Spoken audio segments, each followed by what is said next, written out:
Jeannie looks at me and she goes, I want to ask you one of the most important questions of your entire life. Do you want to be significant or do you want to be successful? Because they're two vastly different things. Great leaders want something for people, not from people. It's our job to be obedient. It's God's job to build our business. Being an entrepreneur is hard, but when you know that God has put a vision in your heart, there is absolutely nothing that will stand between you and what God's called you to do. Welcome, everyone. Today we have with us Ken Joslin. He's a former pastor turned coach, a real estate leader. He's the founder and CEO of Grow, Stack, Drive. And he's been inspiring faith-based entrepreneurs worldwide to build confidence, gain clarity, and create community, all while leading with purpose and relentless action. Through his elite mastermind, sold-out Create conference, which we're going to talk about today, and his best-selling book, As the Leader Grows, and top-rated podcast, Ken is helping high achievers turn incremental steps into monumental impact. Ken, it's awesome. Yes, welcome. I don't know if I can live up to that intro. I know our intros always make us sound good. I know it's like, dang, whoever you're talking about's a pretty special guy. I want to hear from this guy. Yeah, that's like the trailer for the movie, right? All the best moments are in it, but they left out all the stuff that hit the cutting floor, right? That's exactly right. And I think that's kind of interesting because one of the things that I really wanted to talk to you about, because it's something really sort of personal to me lately, is this idea of identity before income or identity before outcomes. You know, somebody of faith and somebody who's in business, I've recognized the role that sort of counterfeit gods often have in my life, wanting to be successful, wanting to make a little more money, wanting to compare myself to others. And I get my identity all out of whack. And it's amazing how cruel those other masters are. And so I wanted to get into that. So like, we're not going to do anything light when we start. Let's talk about identity and hit it off there. Identity's massive. Number one, thank you for having me on your show, guys. Super grateful. Identity is a massive, massive part of what we do. 26 years ago, the first massive opportunity I had to speak was in front of about 9,000 pastors, youth pastors, and leaders in Michigan. I spoke behind John Maxwell that day for the first time, which is always now I've done it about 4 times. I've done it about 4 times. I'm like, John, dude, like at my own conference, 3 years, or actually John's been there 4 years. I'm like, dude, you suck all the air out of the room. Do you know what it's like to walk up behind the stage behind John Maxwell? Yeah. It will keep you sharp. I'll put it to you that way. Yeah, so I get invited by one of my main mentors to, hey, we want to feature you. So they did. John spoke, me, and then one of my other mentors spoke behind me. She had one of the largest youth ministries in the country at the time, and I'm 32 years old. I was 25. It was in the fall of 2000. And so I'm 32 years old, and I thought, man, I have got the world by the tail. I had one of the largest youth ministries in the country. God was just doing unbelievable things through our ministry. And Jeannie comes up to me at the end of the day, and she goes, hey, can we have lunch tomorrow? That I'd love to have lunch. And I wrote about this in my first book. And we sat down at the table to have lunch. I had about 3 of my teenagers with me who now are all, 40 plus years old, and couple of them retired, super successful, just lived great lives. And I've got these teenagers with me, and Jeannie looks at me and she goes, I want to ask you one of the most important questions of your entire life. And I'm like, okay. And I'm riding this massive high. Yeah. And Jeannie goes, do you want to be significant or do you want to be successful? She said, because they're two vastly different things. And that conversation started this journey for me 25 years ago of learning what significant leadership looks like versus people who chase success, because significant leaders really spend their life serving other people. My life mantra that I live by is great leaders want something for people, not from people. Yes. And significant leaders really pour their life into building others around them, which leads us to my favorite Zig Ziglar quote: if I help enough people get what they want, eventually I'm going to get what I want. Where people who chase success usually use people around them, and they tend to leave a trail of damage everywhere they go. And so that was that starting journey. So when we talk about identity, because here I am, my identity then was I'm 32. I've got one of the largest youth ministries in the country.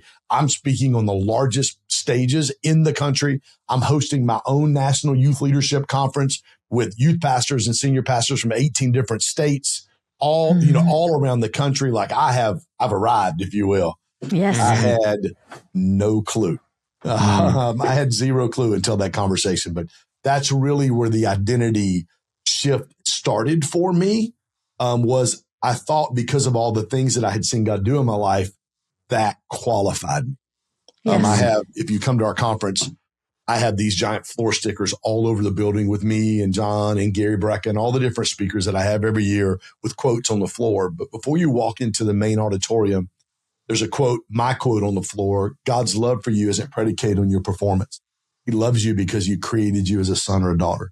Mm-hmm. And it is something God gave me when I was pastoring. And it is a beautiful picture of the gospel. It doesn't matter. Like God's not more impressed with me by the more I do for him or how I grow my business or how I grow my church. If you're a pastor, God's like, do you love me? Do you love your family? Do you take care of the ones that I put in your life? And that's where identity begins and ends, in him and in how am I stewarding what he's given. Amen.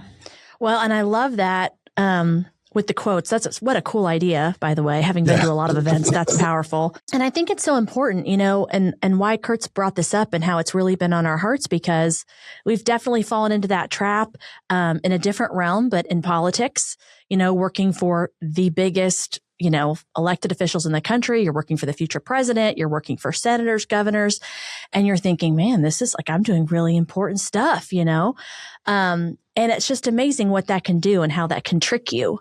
And even as we've talked to leaders in the ministry, they feel like they have an anointing, like you said, like, okay, I have something and I am in ministry, and that can even fool you a little bit into forgetting whose you are and exactly your identity. And it's not in those successful things that God uses. But how are we as his children? How are we discipling and mentoring others? Since that's what it's all about. It's crazy. You said that. I'm literally looking on my phone at Psalms 101. I just did my YouVersion quiet time that I listened to while I was in the shower, 15, 20 minutes before our podcast. Yes. And Psalms 101 is where David is talking about, David recognizes the weight of being king. Yes. And he recognizes, and this is what they talked about in the devotional, he recognizes what happened to Saul. And he recognizes, God, I don't ever want to be in the position Saul was at. And people go, Ken, how do I know if I'm handling my identity or what God's called me or the anointing, however you want to put it, like with you guys working with some of the highest offices, elected officials in the land, how do I know if I'm carrying that right? Jesus, it's not a burden, but there should be a weight that you carry. And that weight shouldn't be a burden, but it should cause humility to be birthed in you. Because when I was listening to that about David today, I'm like, because I'm in the shower listening to them talk about David looked at Saul and said, God, I don't want to make the same mistakes. And he did. I mean, literally, he did. He did because he got out of it. Because if you look in Kings chapter 12, 2 Kings chapter 12, it says at the time of year when kings were at war, well, David's king and he ain't at war. Right. He's sitting in his castle watching a lady bathe on another roof. And, if you know the story, he not only did he commit adultery, but he sent her husband to the front line to get murdered. Like totally like removed himself from that position of humility.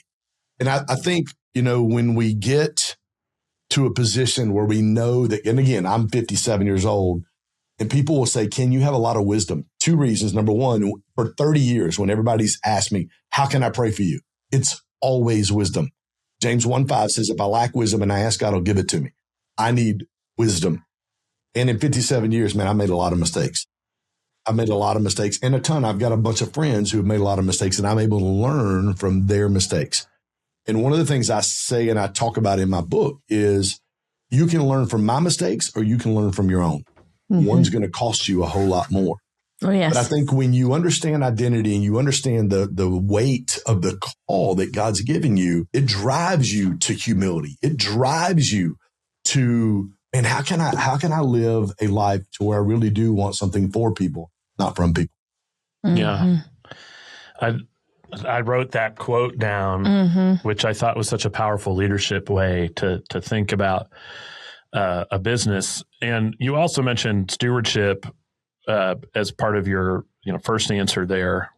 And that's also something that I have thought about a lot. What's that really mean as a business to be a good steward? And at times in my business career, I have fallen into the trap of looking at God like the referee in my business, right? Like, so I can do what I want. Basically, I'm calling all the plays. If I have a football metaphor here, I'm calling all the plays, or I'm coaching the team, and then I'm just there. God tells me, hey, you can't, you're borderline stealing there. So you just don't do that, right? Which is different than the idea. When are you throwing a flag? Right? When you're out of bounds? Yeah, he's throwing flags, but I'm not stewarding. I'm just doing what I want to do, right? And I've spent a lot of time thinking about that recently. What's that really mean, that this business that we have is God's business, or the resources that we have that we're spending on this business, they're God's resources, and stewarding those. How do you think about it? How do you help other people get their minds around that concept too? Yeah, one of the things I teach our ecosystem and all the people that are involved with us at Create, we'll talk about it this year, especially when we get in the business and the finance component, is it's our job to be obedient.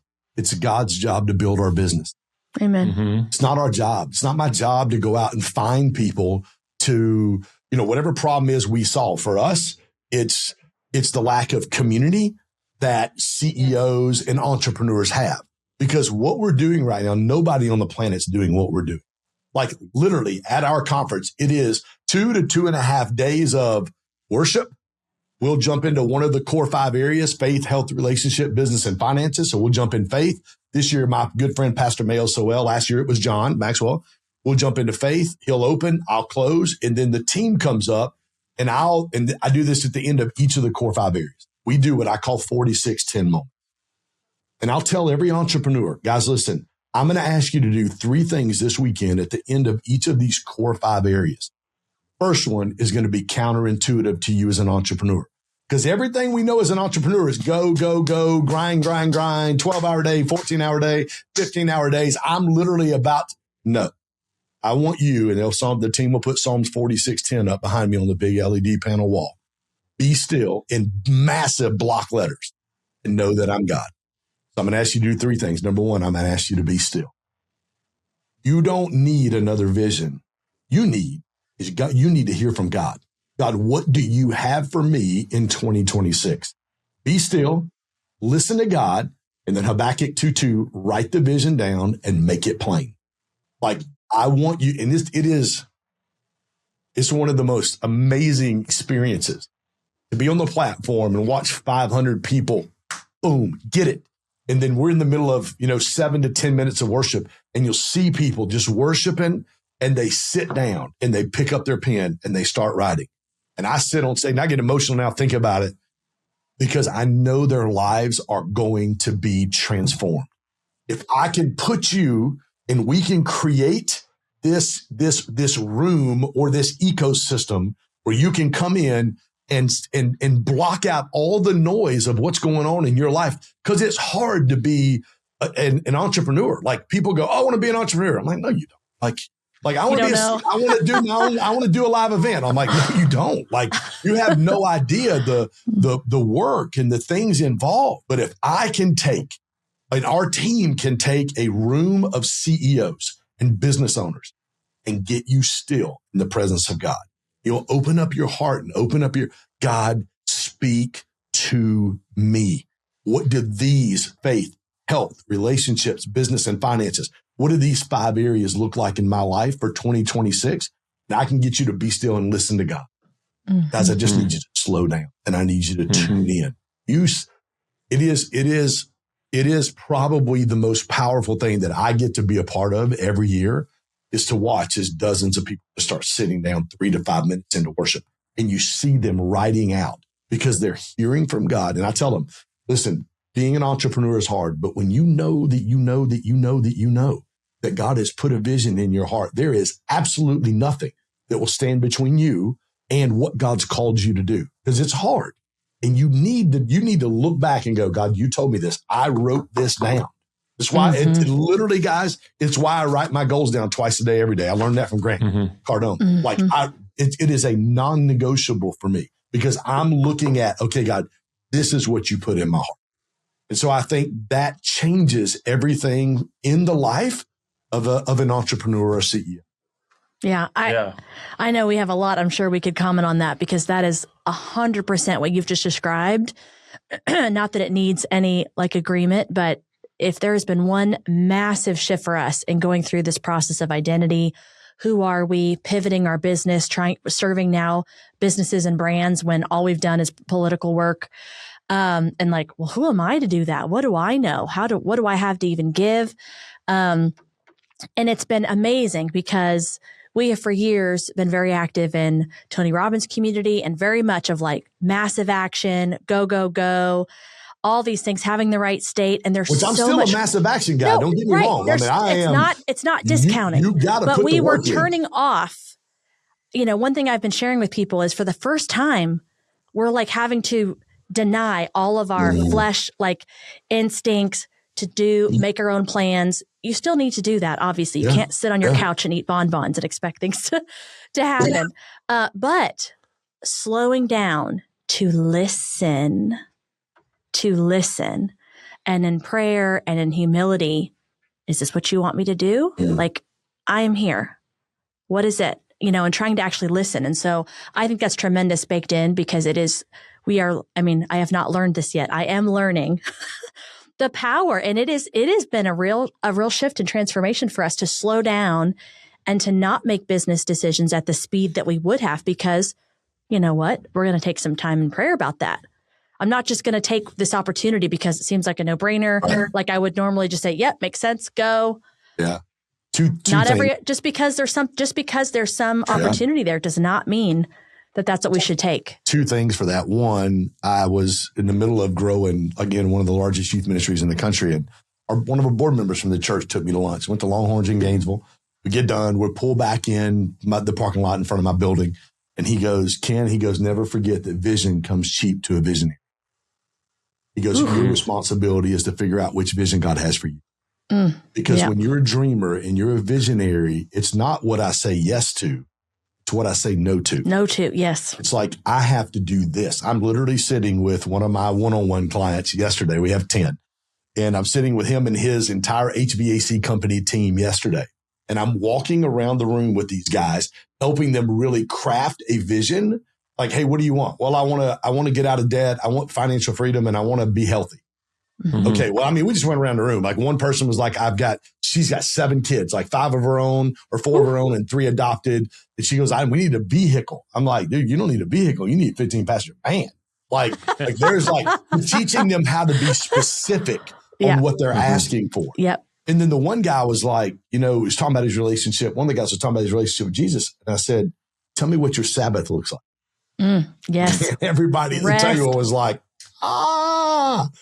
And it wasn't until I heard a message from Robert Morris 15, 20 years ago on the Sabbath and the importance of the principle of the first and giving God that first. So, dude, Saturday from noon till Sunday at noon, it's like I don't do anything that has to do with what I do here. Nothing. I got to do a ton of other stuff, but it is, God, I'm going to trust you because this is yours. I didn't create this. You called me to do this. I'm going to trust you with this. I'm going to take 24 hours and I'm going to observe that Sabbath. And what it does is on Sunday afternoon, usually about 2 or 3, I'm ready to hop in here and get my week planned. I'm ready to roll for Monday because I've trusted God in giving him the first part of my. Yeah. I love it. I'm also going to give you points in podcast bingo for quoting Habakkuk. Doesn't happen a lot, that's great. What we should do is give a free $10,000 CEO ticket to anybody who can spell that. Like spell Habakkuk with no research. Don't listen, spell it. If we were going live, we could run a poll right now. It's like, okay. If we were live, we'd be like, spell Habakkuk. First person that does this. Yes, I know. And that's not something autocorrect would catch. I can guarantee you the AI, but they don't know. No. Yeah. Hey, business owners, did you know there's 76.5 million faith-based and conservative consumers that are looking to support brands that align with their values? That's a $5 trillion opportunity, and if you're not tapping into it, you're leaving money on the table. Our new book, Liberty Spenders, is your ultimate guide to reaching this influential audience using conviction-driven marketing. That's right. We break down real-world strategies that successful brands are using right now to connect with this audience authentically, build trust, and drive long-term business growth. So if you're truly serious about standing out in today's crowded market, grab your copy today on Amazon or visit libertyspenders.com. And don't miss out on this revolutionary strategy called conviction-driven marketing. I'm excited to hear how you're approaching this stuff at your conference. Yes. And I want to make sure we actually talk about it because it's right around the corner. It's right over your shoulder. Mm-hmm. So January 28th to 30th, this thing is coming up. It's down in Atlanta, right? Mm-hmm. It is. In Georgia. Yes. And I know from some previous conversations, but also you've got Gary Brecka speaking at the event. Obviously, you're going to speak. You've got some amazing experts there. Tell us a little bit more about the Create conference. Yeah, so I was one of Grant Cardone's 6 years ago top licensees. I didn't know who Grant was. I literally met him. I saw him on an Instagram ad, hopped on a webinar, and then 2 months later, I'm $30,000 invested in a boot camp and becoming one of his first licensees. And literally just my business just blew up. And I was at one of his events speaking, and God said, I want you to do what he's doing for faith-based entrepreneurs, with the focus being on faith, health, and relationships. Because with a lot of the entrepreneurial stuff, it's all business and all finances and not necessarily, especially faith component. And it is a legit, every year I give people an opportunity. Hey, listen, guys, if you're here today and you're not sure where you stand in your relationship with Jesus, listen, Romans 10:9 says, if you confess with your mouth and believe in your heart that God's raised Jesus from the dead, you shall be. And I just walk them through literally a salvation prayer. And we have 6 to 8 people, 10 people almost every year go, dude, I just want to make a fresh commitment to Christ. Yeah, praise the Lord. So it is not I tell people all the time, it's like 10X in the church that I planted got together and had a baby. That's kind of what it looks like. And then we do our core 5 areas, obviously faith, health, relationship, business, and finances. And I bring the best people in the world in to speak into those areas. Obviously this year on the faiths component, be myself and my good friend, Pastor Mayo Sowell, who's here in Atlanta, just crushing it. Amazing church. On the health side, I've got Gary Brecka. Gary and Sage will both be with us. Gary's been, I think, at every event I've done since 2021, with the exception of one. That was a couple years ago.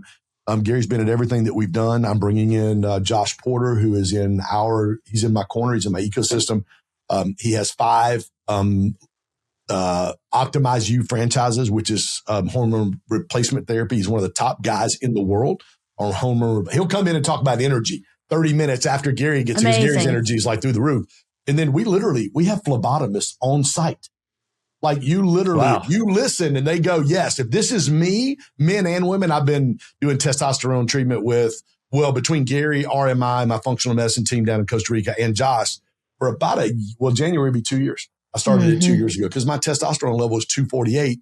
They couldn't believe how much energy I had at 248. Considering, dude, if we get you to 1,000, you're going to be unstoppable, which is where I'm at now. And it took about 6 to 8 months. So we'll do that on the health component. I've got an unbelievable panel coming in to talk about functional medicine team, the relationship component, some of the best people in the world on relationships, business. I've got my good friend Horst Schulze, co-founder and former CEO of the Ritz-Carlton. And if you've never heard Horst before, I tell people, we spoke at an event together about a year and a half ago to about 350 dentists. I'm sitting here with my notebook and I never heard him. I knew who he was, but I never heard him before.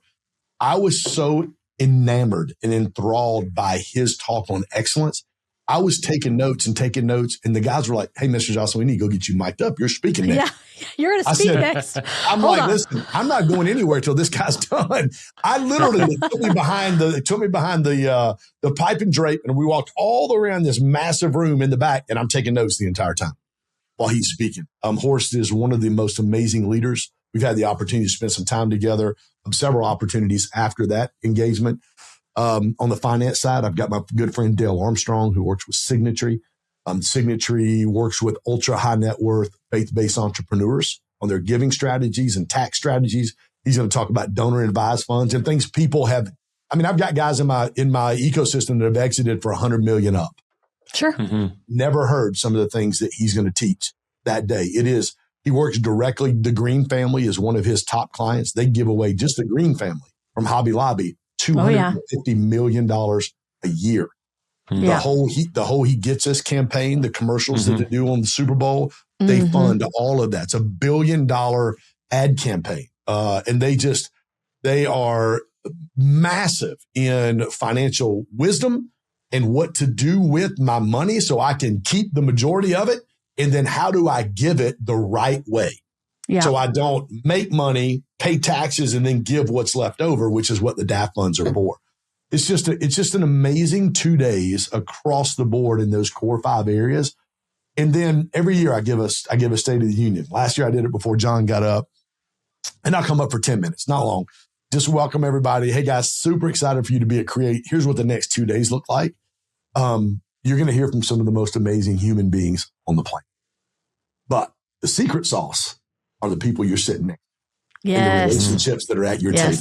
If you leave, some of you guys have invested a lot of resources, money, time. Like traveling here we have them from all over the world. I have people come from England. I have people come from Canada, all over the world to come here. If you leave and you don't have 5 to 10 new relationships and phone numbers, you've wasted your investment. Step outside of your comfort zone, because at every ticket level, and we have them, I want every entrepreneur to have an opportunity to be here, which is why we did 3 ticket levels. Like you're going to be around people who are facing the same things you guys are, which is why we started GSD and the ecosystem that we did, to give them space to have relationships with people who are facing the same things they're facing. Yeah. It's definitely needed. And I'll tell you, even back to the financial side and more importantly, giving. The Green family, my goodness, if you ever want to look at somebody to inspire you, having met and spoken to several of those individuals or toured, I mean, it's inspiring what their family has been able to do and how they carry that through generations within their business. It's tremendous. Well, that community is so essential. Kristen and I have talked about this as well. And I think you mentioned that was maybe the core problem that you're trying to solve just overall in what you're doing. Because I often feel as a Christian entrepreneur, so much like it's hard to find a community, even when you're involved in your church. So it's very powerful to be doing that.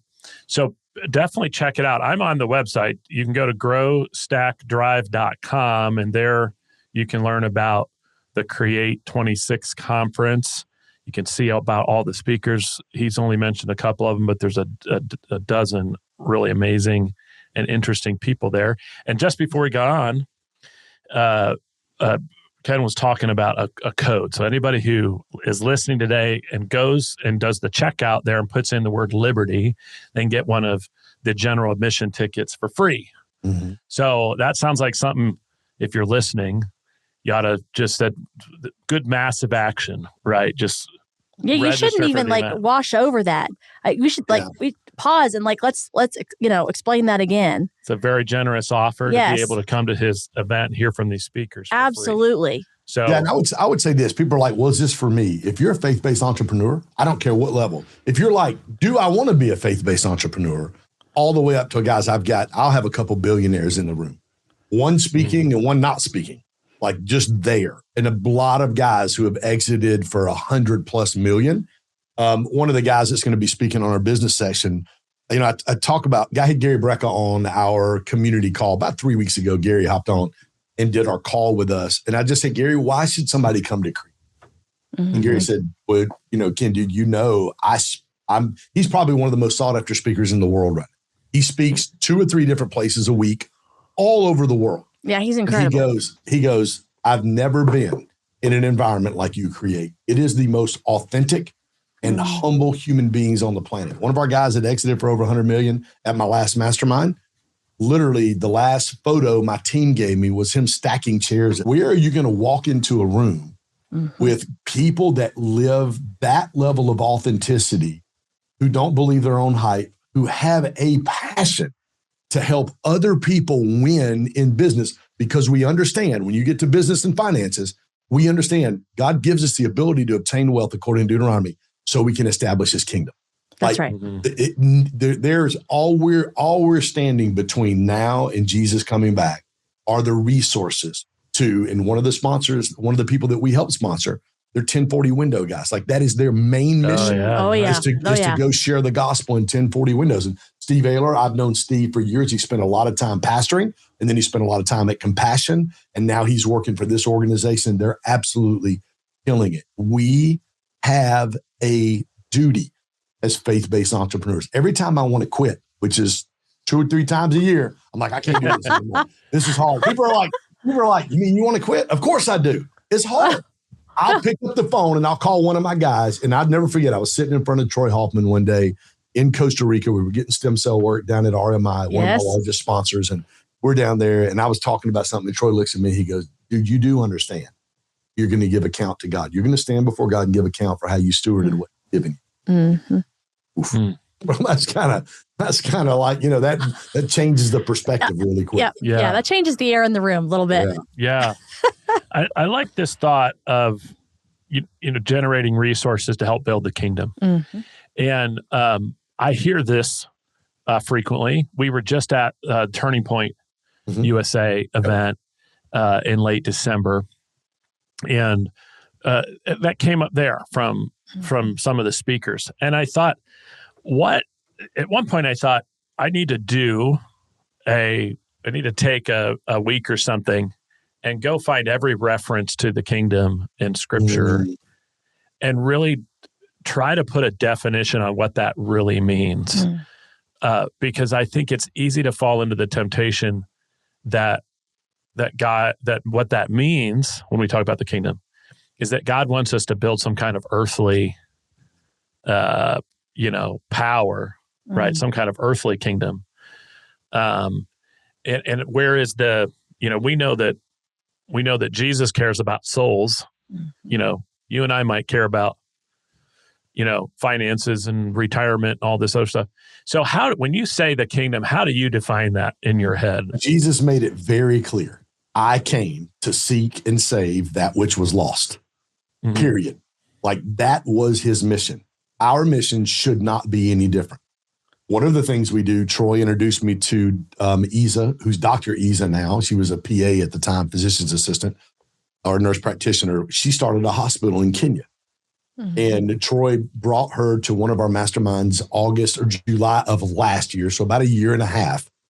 Over the past 12 months at our events, we've raised about $225,000 for her hospital in Kenya.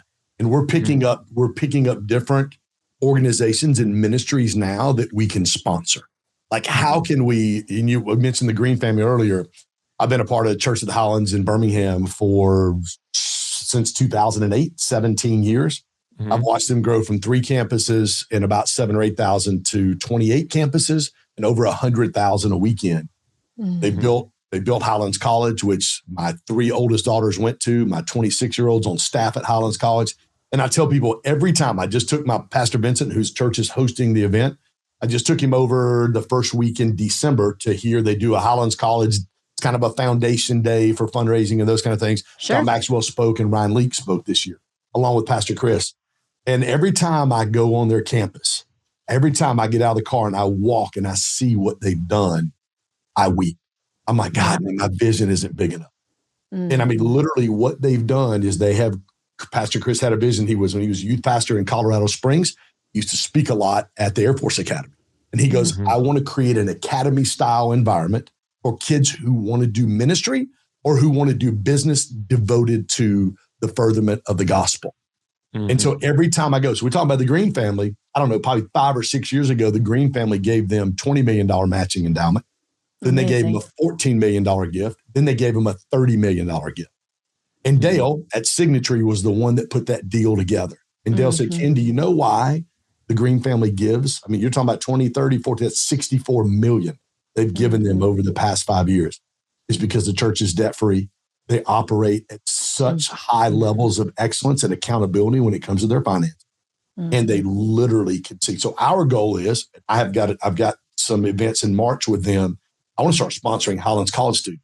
You want to go to Highlands College and you can't afford it. We want to sponsor 1 kid this year, 2 kids the next year, 3 kids, because I know these kids are going out into the world and making a difference for the gospel.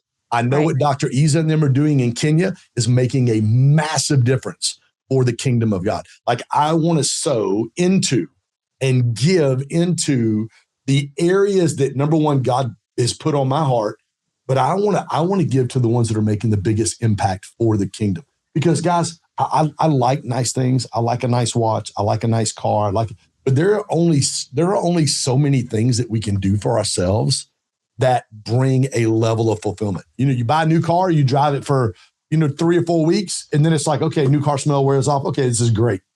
Now what? And the reality of it is, if I'm just focused on that, I'm not focused on, okay, God, how can what I'm doing, how can it fund people coming to know Christ? That is amazing. And I'm just excited about the work you're doing there. I've learned about the church. I knew about the Church of the Highlands, but not just all the cool stuff they're doing there. Yeah, it's amazing. It is the most unbelievable thing. I mean, I know a lot of the guys around the country, Craig Rochelle at Life Church. I mean, some guys that are, Pastor Erwin McManus is a dear friend of mine out in LA. But I've never seen what's happening right now there is one of the most unbelievable things I've ever experienced over the past 17 years in my life. And Pastor Chris is now, he stepped down. He's heading up Highlands College now. Pastor Mark, who was the student pastor and then started Highlands College, he's actually this lead pastor. They made that transition about a year ago. And to be honest with you, neither one of those guys are the greatest communicators in the world. Like, you just don't go to sit down and go, oh my God, like Erwin or Jensen, like the guys, when you sit down, you're like, man, this dude, he'll preach the paint off the wall. These guys are yeah. But they're the most phenomenal leaders that I've ever been around in my life. It's amazing, exciting, and I thought I just read, we've talked about the Green family. I just read David's new book just a few weeks ago. And it was one of those that I started on a plane and just couldn't put it down in the way that they think about building legacy. Yes. And, how we think about our money and our business was such a powerful thing. And we heard him speak. Actually, we heard David speak, and then went and got a signed copy of his book. And there was a moment, he's telling. I've heard reference to the story because Steve Green told the story on this podcast. But David was telling the story about nearly going bankrupt and hiding under his desk from creditors. And every business owner hears that story and remembers a time when we've experienced stuff like that, and you can just feel it so viscerally, and about how God sustained them through those difficult times, and even about their decision to close on Sundays. Yes. They made that choice, and while they had previously been open on Sundays, and how it took them like a year or something, because they did it rolling. They didn't just close everything on one day. They closed different stores until they had the whole thing, and about how it didn't it had an immediate negative financial effect on the business. So here they are, they've been emerging from financial trouble. They got past that, and then they felt led to close on Sundays, and it didn't look like God was blessing that financially. Decision. And then to see what they've been able to do there. And so his book's just so solid. So anyone since we've mentioned the Green family a couple times, anybody who's listening, David Green's new book, I want legacy. It's something about legacy. Yeah. Is the title, is well worth a read. Yeah. As well. So we're getting a little close to the end here, and I'm especially excited to hear your perspective on a couple of things that we like to ask every guest. And cue our lightning round. Yes. This is our lightning round. Yes. We'll see. We have low accountability. We need to get a buzzer or something from a game here. But we try to do 3 questions, about 90 seconds each. Yep. It's the honor system. Yes. I got you. Yes. And the first one is the tough one to get done in 90 seconds. But we try to help get people in a place where they're picturing themselves in bed in the final hours of their life, hopefully for you 50 plus years from now. And you're looking back and you're judging or you're thinking about, how do I know I had a life well lived? How do you plan to be thinking about that? And how will you know? Obviously, the most important thing is your family surrounding you. When I pastored, I used to tell pastors all the time when I spoke, when you get to heaven, God's not going to fist bump you and say, way to build a great church. Not what he's looking for. How did you take care of your family? How did you take care of those that are around you? Are the people that you love and the people that you poured into your entire life, are they there? I literally, how long is your funeral procession? Do you have a ton of people that are like, man, I want to take some time to honor this individual because of the impact that he's had on my life? I look back 25 years ago when I was youth pastor, I still have teenagers they're not teenagers anymore, they're in their 40s, but every single week, 2 or 3 times a week, they'll reach out to me because of the impact that I had 25 years ago. I think that's the greatest thing is it's amazing. The more legacy that we think about, the higher the platform God gives us, the more the ripple effect should be where we're taking life-giving presence and the gospel forward, and it's impacting and changing. I love it. And now for complete change in themes here, I find interesting answers to this question. 90 seconds on any topic that's been interesting you lately. It just needs to be off. Oh, topic. This is easy. It's go blue. I know, right? It could be whatever. We got a new coach. I was going to say, Whittingham from the University of Utah is coming into Ann Arbor. Ann Arbor was a little like, woo, what's going on here? I've got Jake Butt, former tight end, all Big Ten, the NFL is a good buddy of mine. David Pollock from College Game Day. I'm texting him. I'm going, dude, our coach just got fired. Like he's working with this guy, like all the stuff, right? And then just now going, who are we going to get? Who's the new coach going to be? Is Bryce Underwood leaving? Because I'm a big sports guy. And, okay, so I know that's totally off topic. No, it's perfect. It's been University of Michigan. Last thing we want to ask, and I think maybe we should do create here.